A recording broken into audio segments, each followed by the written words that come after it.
હવે હું અહીંયાથી આને રન કરું સ્ક્રીન પર ધ્યાન આપો ગાઈઝ મેં ટી એટલે ટેક્સ્ટ બોક્સ લીધું છે અને અહીંયાથી મેં એક બોક્સ બનાવી દીધું કાલે પણ મોટું બનાવ્યું હતું આજે મેં એક કોલમ જ બનાવી છે હું હવે અહીંયા આગળ રાઈટ ક્લિક કરું છું અને અહીંયાથી હું કરી દઉં છું ફિલ વિથ પ્લેસહોલ્ડર ટેક્સ્ટ શું કરવાનું ફિલ વિથ પ્લેસહોલ્ડર ટેક્સ્ટ એટલે આ આવી ગયું હું ટૂલ ચેન્જ કરું છું અને હવે હું આને અલ્ટ સાથે ટ્રેક કરું છું અલ્ટ દબાવ્યું અને અલ્ટ સાથે મેં ટ્રેક કર્યું એટલે ડુપ્લિકેટ આવ્યું મેં પાછું કંટ્રોલ ડી કર્યું કંટ્રોલ ડી ના કરતા બીજું બંધ હશે પાછું અલ્ટ સાથે ટ્રેક કરી દીધું એટલે તમારી જોડે ત્યાં કેટલી કોલમ આવી છે ગાઈસ અને આ પ્રિન્ટ વખતે કેવું દેખાશે એ તમારે ચેક કરવું હોય તો કીબોર્ડમાં શોર્ટકટ કી છે W તમે જે કીબોર્ડમાં W પ્રેસ કરશો તો આ પ્રિન્ટ પ્રિવ્યુ થઈ ગયું તો પ્રિન્ટ આઉટ હશે યુ કેન સી પાછું W કરશો એટલે એડિટ મોડમાં આવી જશો મેં કશું નથી કર્યું મેં એક આર્ટબોર્ડ બનાવ્યું ટી કરીને એક ટેક્સ્ટ બોક્સ બનાવ્યું એની અંદર મેં કન્ટેન્ટ નાખ્યું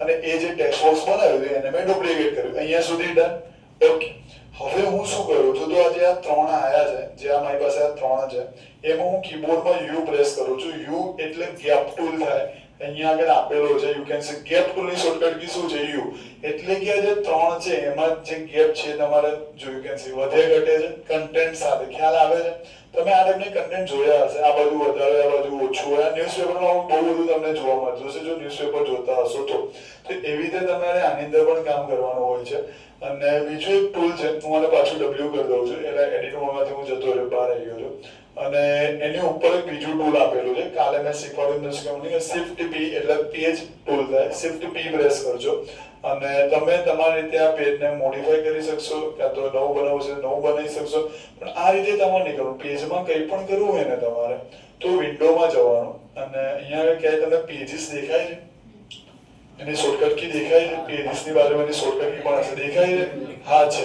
હું પેજીસ ઉપર ક્લિક કરું છું તો સાઈડમાં અહીંયા આગળ પેજીસ આવી જાય દેખાય છે અહીંયા પેજીસ અને અહીંયા આગળ તમારે શું કરતા એ જ એક જ પેજ છે પ્લસ ઉપર ક્લિક કર્યું શું આવ્યું બીજું પેજ આવ્યું પાછું ક્લિક કર્યું ત્રીજું પેજ આવ્યું પાછું ચોથું પાછું પાંચું અને અહીંયા આઉટપુટ આપણે ચેક કરીએ 1 મિનિટ પણ આજુબાજુ આયા તો આ ફેસિંગ પેજ છે યસ ઓર નો હાથ રેસ કરવાનો એમને નહીં બોલવાનું પેજ એટલે સામે હોય એને ફેસિંગ પેજ કહેવાય તો આ ફેસિંગ પેજ છે આ છે હવે અહીંયા ધ્યાન આપો તમને કદાચ ખબર હોય તો તમે બુક બનાવો ને તો એમાં એક સાઈડ જેમ કે હું VCC લાવતો હોઉં બુક હવે તમે બુક બનાવો ને જેમ કે આ મારી બુક છે જેમ કે આની ક્લાસમેટ છે દેખાય છે આ કંપની ક્લાસમેટ તમે નામ સાંભળેલું હશે પાસે હું પાછો આવું છું એટલે કેટલા પેજ છે હું તમને એડ કરી દઉં છું મેં કેટલા પેજ લીધા ટોટલ 7 પેજ લીધા શું કરવાનું ધ્યાન આપો તમારે એ પેરેન્ટ ઉપર ડબલ ક્લિક કરવાનું અહીંયા એ પેરેન્ટ ઉપર મેં ડબલ ક્લિક કર્યું છે અને અહીંયાથી હું શું કરું છું ધ્યાનથી સમજજો અને સાંભળજો અહીંયાથી એક હું પહેલા સ્ક્વેર લઈ લઉં છું હું શું લઉં છું એક સ્ક્વેર ફરીથી હું શેમાં છું ત્યારે એ પેરેન્ટ ઉપર ડબલ ક્લિક આ પેનલ ક્યાંથી ઓપન થઈ ફાઇલમાં ગયા અને એક્ઝિટ કર્યું પેનલ ઓપન થઈ શું આ વિન્ડોમાં પેજીસમાં શોર્ટકટ કી F12 મેં આ વાળામાં છું મેં અહીંયા આગળ એક સ્ક્વેર બનાવ્યો છે અહીંયાથી અને એની શોર્ટકટ કી તમને દેખાય છે નહીં દેખાતી એમ છે શોર્ટકટ કી અને આનો કલર હું અહીંયાથી ચેન્જ કરી દઉં છું લેટ્સ સી મેં કલર ચેન્જ કરી દેખાય છે કલર ચેન્જ થઈ ગયો છે અને આઉટલાઈન છે મેં 0 કરી દીધી છે મેં ટેક્સ્ટુર લીધું અને ટેક્સ્ટુર કહેવાય મેં ટેક્સ્ટુર લીધું અહીંયા આગળ મેં ક્લિક કર્યું બહુ ખરાબ હું બહાર ક્લિક કરીશ અહીંયા ક્લિક કરું છું એટલે તમારે બોક્સ બનાવવું પડશે મેં બોક્સ બનાવી દીધું અને એની અંદર મેં લખી દીધું છે વીર સર ઇઝ ગ્રેટ સર તમે કંઈ પણ લખી શકો છો એ આવડે નહીં લખી છે મેં લખ્યું છે અને હું અહીંયાથી ફોન્ટ મોટા કરું છું 12 છે જગ્યાએ મેં કહી દીધા 18 બહુ ખરાબ હું થોડા વધારે કરીશ 24 ઓકે ડન છે હવે તમે જોવો તો આ વધારાની જગ્યા નહીં લાગતી તમને મતલબ આ એટલે આ ખબર પડે છે આ નીચેની વધારાની જગ્યા છે તો હું આને પકડીને આ બોક્સને આ બરોબર છે હવે બરોબર છે તમે તો માનતા જ નહીં હવે ના હવે જે જોઈશે તો મળશે થોડું આગળ પાછું તો ચલો આગળ રહી જશે તો આ જે છે આ વાળું છે એને તમે મતલબ આપણે જોઈશે અમને चाहिए તો તમે શું કરો આ જે બટન છે આ જે નીચેનું ટ્રેક તમે જે હું કરી રહ્યો છું એને ડબલ ક્લિક કરો મેં ડબલ ક્લિક કર્યું એમ જેટલું જોઈતું તેટલું લઈ લો છૂટ આપી દો એટલે સીધા થઈ જાય બાંધી નહીં રાખવાનું ઓકે હવે અહીંયાથી તમે ફોન્ટ ચેન્જ કરી દો મેં અહીંયાથી ફોન્ટ ચેન્જ કરી દીધા છે. અહીંયા બહુ બધા ફોન્ટ આપેલા છે, તો હું કોઈ સારા ફોન્ટ લઈ લઈશ. ઓકે, અહીંયા બતાવે છે જો આ વંચાય ને આ ના વંચાય. ઓકે, તો આપણે બહુ બધા છે સાઈડમાં, મને દેખાતા હશે. કોઈ સારા દેખાય તો સિલેક્ટ કરી લઈ લઈએ.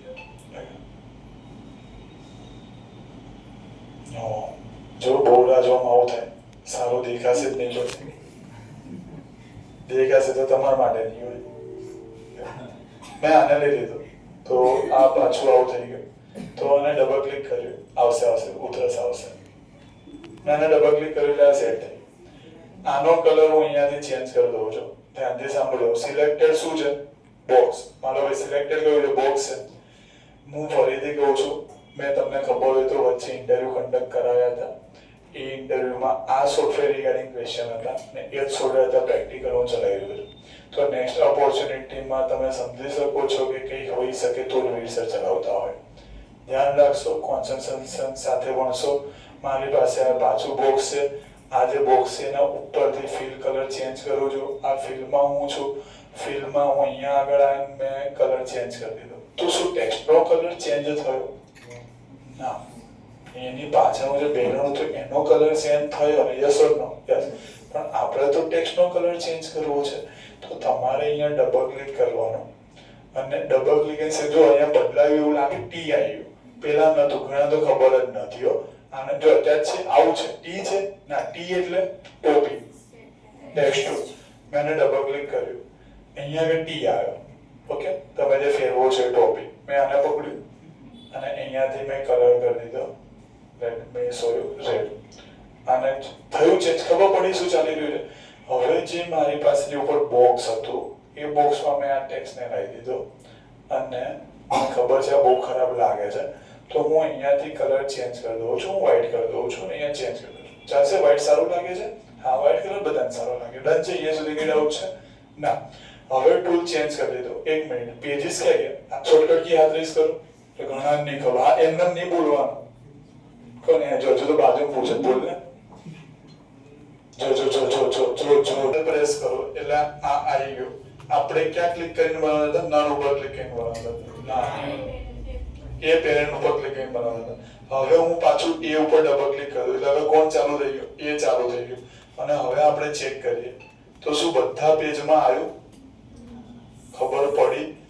પણ આ બાજુ કેમ ના આવ્યું? તો તમે એ બાજુ બનાવ્યું તો તમે જે એફર્ટ્સ આપો ત્યાં તમારું કામ થાય ને, એમ થોડી થાય. તો તમે પાછા અહીંયા આગળ આવો છો. અહીંયા આગળ આજે એ પેરેન્ટ લખેલું છે એના પર ડબલ ક્લિક કરો. તો મેં તો આ બાજુ જ બનાવ્યું હતું. બનાવવામાં તમે એક્સપર્ટ છો. એક જ સાઈડ બનાવ્યું હતું like this, you can C. તો આ બાજુ ના આવે. પણ જો આ બાજુ તમારે કરવું હોય ડિઝાઇન તો વી વિલ ડુ ઇટ. કઈ રીતે? તો હું એક સર્કલ લઈ લઉં છું. સર્કલ માટે તમે અહીંયા સાઈડમાં જશો. સાઈડમાં જશો એટલે તમને સર્કલ દેખાશે. આને સર્કલ કહેવાય. ઇલિપ્સ ટૂલ છે, એલ શોર્ટકટ કી છે. અને હવે હું અહીંયા આગળ સર્કલ ડ્રો કરી દઉં છું. મેં સર્કલ બીજાનું ડ્રો કર્યું છે અને આ જે કલર છે એ કલર હું ચેન્જ કરું છું. મેં બ્લુ કલર કરી દીધો અને આઉટલાઈન અહીંયા બહુ જે છે સ્ટાઇલ હું આવડી કરી દઉં. You can C outline change કરી દેખાય છે. આઉટલાઈન ચેન્જ એટલે તમે અહીંયાથી સેટ કરી શકો છો. તમારા ઉપર ડિપેન્ડ છે કે તમે કઈ રાખો છો. બહુ બધી સ્ટાઇલ છે. વેવી રાખી દઉં તો આવું દેખાશે. થીક રાખું તો આવું દેખાશે. થીક રાખું તો આવું દેખાશે. અને હું કરી દઉં જેપેનીઝ ડોટ્સ તો આવું દેખાશે. મેં અહીંયાથી કરી દીધું ડોટ તો આવું દેખાશે. પણ મને નહીં લાગતું કોઈમાં મન બેસે મારું. હું વ્હાઈટ ડાયમંડ કરી દઉં છું કેમ કે આપણી જોડે બધા ડાયમંડો જ છે એટલે ખબર પડી ગઈ સમજવાનું. ઓકે, હવે આ આવી ગયું છે. હવે મારે પાછું બધામાં ચેક કરવું છે તો તમે શું કરશો? આના ઉપર ક્લિક કરશે. મેં આને ડબલ ક્લિક કરી દીધું કોઈ પણ પેજ ઉપર. તો યુ કેન સી તો બધા પેજ ઉપર એની એ ડિઝાઇન આવી ગઈ છે. આઈ હોપ તમને આઈડિયા આવ્યો મેં શું કર્યું. કાલે મને યાદ કરાવશો. હું પેજમાં જે આપણે પેજીસ બનાવી રહ્યા છે એની અંદર હું પેજ નંબર એડ કરતા શીખવાડીશ. જે રીતે સમજો 500 બુક છે, 500 પેજની બુક છે, તો એમાં તમે એક એક કરી થોડી કરશો. એમાં તો બહુ ટાઈમ નહીં જતો રહે. તો એવું તમે નહીં કરો. તમને હું ખાલી ટ્રીક આપીશ, એ કરશો અને ઇમેજ એડ કરતા શીખવાડીશ. અને 3 થી 4 દિવસમાં ન્યૂઝપેપર બનાવતા કરી દઈશ. Okay, lecture dismiss.